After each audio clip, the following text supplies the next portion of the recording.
আসসালামু আলাইকুম and hello everyone, welcome back to another new video. আজকে পারফেক্ট নো ফেল রেসিপি নিয়ে আসছি। মানে রেসিপি ঠিক না, এটা আমি এমনভাবে রান্না করেছি চাইলে যেন আমার ছেলেও রান্না করতে পারে।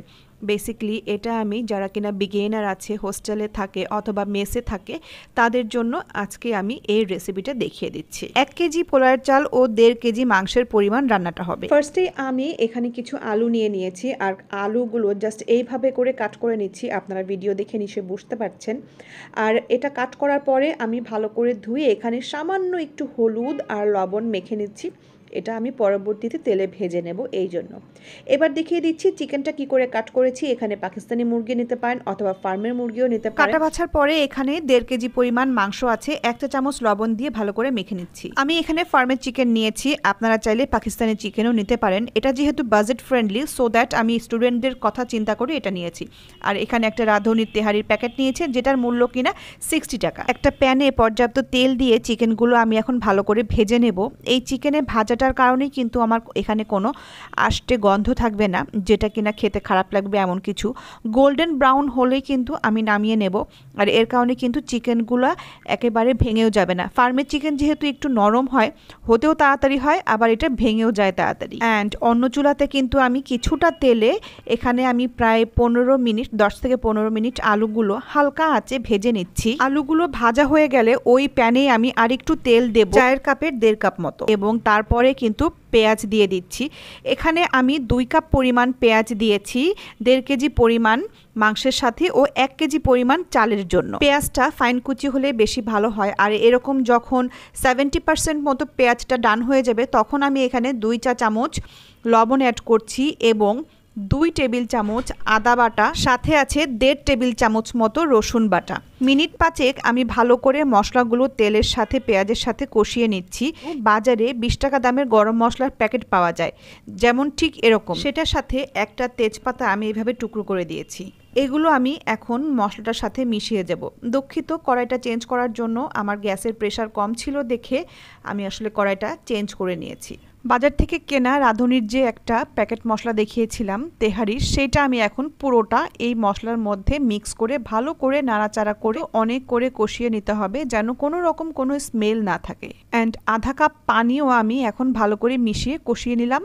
এর মধ্যে কিন্তু আমি আমার ভেজে রাখা মাংসের টুকরাগুলো ছেড়ে দিচ্ছি। এবার আপনারা এখন ভালো করে মাংস ও মশলাগুলো সুন্দর করে কষিয়ে নেবেন।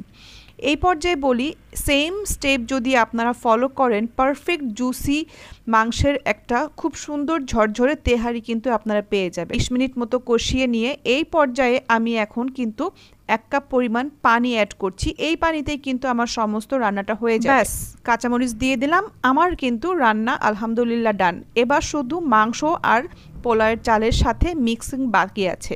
ওটুকু হয়ে গেলে কিন্তু আপনারা পেয়ে যাবেন সুস্বাদু ঝরঝরে একটা তেহারি।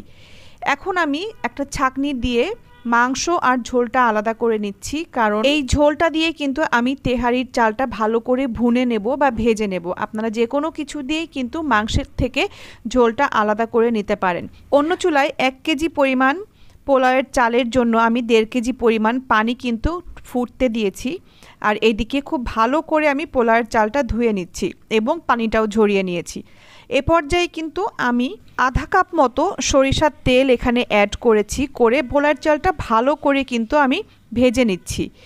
ভাজা হয়ে গেল প্রায় 5 মিনিট মতো, তারপরে আমি মশলাটা দিয়ে দিলাম। মাংসের মশলাটা আমি আরও 10 মিনিট ভেজে নিয়ে আলু সহ এবার আরেকটু নাড়াচাড়া করে নিচ্ছি। ব্যাস, আমার কিন্তু ডান।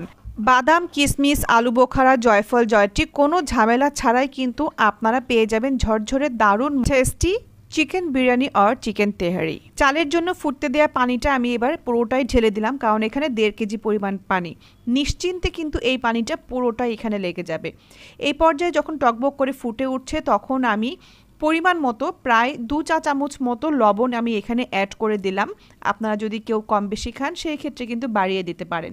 একটা জিনিস খেয়াল করেছেন, আমি কিন্তু এখানে আর কোনো মশলা ভাতের সাথে ব্যবহার করিনি। যখন পানিটা টেনে টেনে আসবে, তখন কিন্তু আমি নিচে একটা তাওয়া দিয়ে দিলাম। আপনারা ফ্রাই প্যানও ইউজ করতে পারেন।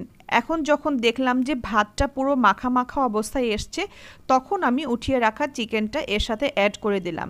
আমি কিন্তু এখন নাড়বো না, বাস শুধু একটু দমে দিয়ে ঢাকনা দিয়ে ঢেকে দিচ্ছি। জাস্ট একবার বানিয়ে খেয়ে দেখবেন, আর ট্রাস্ট মি, এতটাই মজাদার আর এতটাই ইজি একটা ওয়ে আপনাদেরকে দেখিয়ে দিয়েছি, এর কারণে কিন্তু মনে হবে আর কখনোই আমি অন্য রকমভাবে কখনো তেহারি রান্না করব না।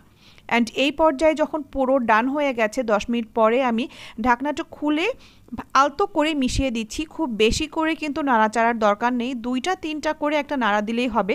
এর ফলে কি হয়, ভাতের চালটা আস্ত আস্ত বা চাল চাল ভাবটা থাকে না। অনেকেই আছে কিন্তু ঝোল মাংস আর হচ্ছে পোলাওয়ের চাল একসাথে করে দেন, ওটার থেকে কিন্তু এটা ফার বেটার।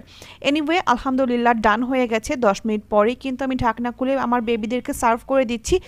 প্লিজ প্লিজ একবার ট্রাই করবেন, অ্যান্ড অবশ্যই আমাকে কমেন্ট করে জানাবেন যে আমার এই রান্না করার ওয়েটা আপনাদের কেমন লেগেছে। অ্যান্ড অবভিয়াসলি কিন্তু এটা যে কেউই ট্রাই করলে রান্না করতে পারবে ইনশাল্লাহ। রাইস কুকারে বলেন বা কুকিং পটে বলেন, যেটাই হোক না কেন, সেম ওয়েতে কিন্তু ফলো করে আপনারা রান্না করতে পারেন। এখন দেখুন আমি কিন্তু আমার বেবিদেরকে সার্ভ করে দিচ্ছি, ব্যাস এখন জাস্ট খাওয়ার পালা। And see, so juicy and so tender chicken. আপনারা কিন্তু এরকমভাবে প্লিজ বানিয়ে খাবেন, অ্যান্ড আমাকে কমেন্ট করে জানাবেন কেমন লেগেছে। আর তেহারিতে আলু, এটা কিন্তু অনেক ইয়াম্মি লাগে। আজ এ পর্যন্তই, টিল দেন সবাই ভালো থাকবেন। আসসালামু আলাইকুম, আল্লাহ হাফেজ।